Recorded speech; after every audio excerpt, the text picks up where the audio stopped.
इसी के मधुर और मीठे नाम में आज दिनांक 15 अप्रैल दिन शुक्रवार को हम आप सब अपम के श्रोताओं का हार्दिक स्वागत करते हैं। आज के दिन के लिए जो वचन है वो लिया गया है यूहन्ना की पुस्तक उसका 19 अध्याय उसका 17 पद।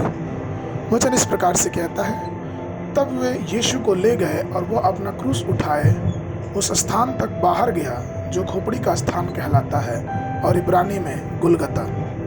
प्रभु मेरे प्रिय लोगों, यदि कोई एक दिन है जो दुनिया के इतिहास में सबसे महत्वपूर्ण है तो वह दिन है जब यीशु मसीह को सूली पर चढ़ाया गया। चूंकि वह दिन परमेश्वर के महान बलिदान, अपार प्रेम और प्रचुर कृपा को प्रकट करता है। हम इसे तमिल में ग्रेट फ्राइडे कहते हैं। चूंकि पूरी दुनिया को पापों से मुक्ति और शैतान की शक्ति से मुक्ति जैसी अच्छी चीजें मिले, इसलिए हमें इस अंग्रेजी में गुड फ्राइडे भी कहते हैं। जब हम क्रूस पर मसीह की सभी पीड़ाओं और कष्टों के बारे में सोचते हैं तो हमारे आंखों से आंसू बहने लगते हैं। यहाँ तक कि हमें इसका एहसास भी नहीं होता कि हम एक गहरे दुख से भर जाते हैं और हम अपने दिलों में बोझ बन जाते हैं। इसलिए इसे मलयालम में दुख का दिन भी कहा गया है। यह दिन हमारे प्रभु यीशु के महान प्रेम, बलिदान, सहिष्णुता और याद करने के लिए हमें बनाया गया है। हमारे लिए परमेश्वर के संतान यह छुटकारा और मुक्ति के आनंद की याद करने का दिन है जिसे मसीह ने कष्टों और क्रूस पर मृत्यु के माध्यम से हमें दिया है। साथ ही में यह बहुत महत्वपूर्ण है कि आप उसके उस उद्देश्य के लिए जिसके लिए उसने क्रूस पर अपने आप को समर्पित कर दिया पहचाने।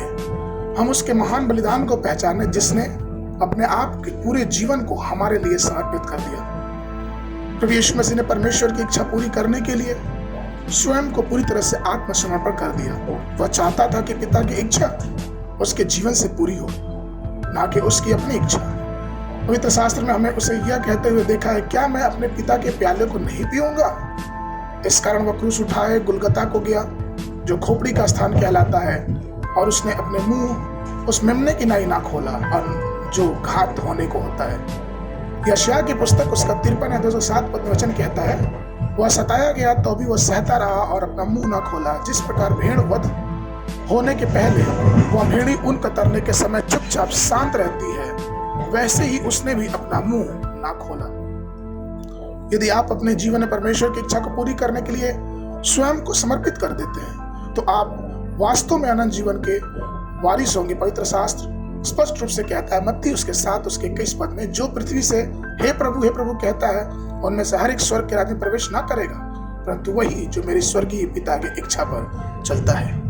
इसलिए परमेश्वर के प्रिय लोगों, प्रभु यीशु मसीह से प्रेम करने, उसके वचन को मानने, जिसने अपने जीवन को क्रूस पे दे दिया ताकि हमको अनंत जीवन मिल सके, उस कलवरी के प्यार को अपने आप में पूरा निमंत्रित होने दें। यीशु के लिए अपने जीवन जीने को प्रतिबंध बनाए कि हम अपने जीवन में उद्धार और अनुग्रह पाते जाएं।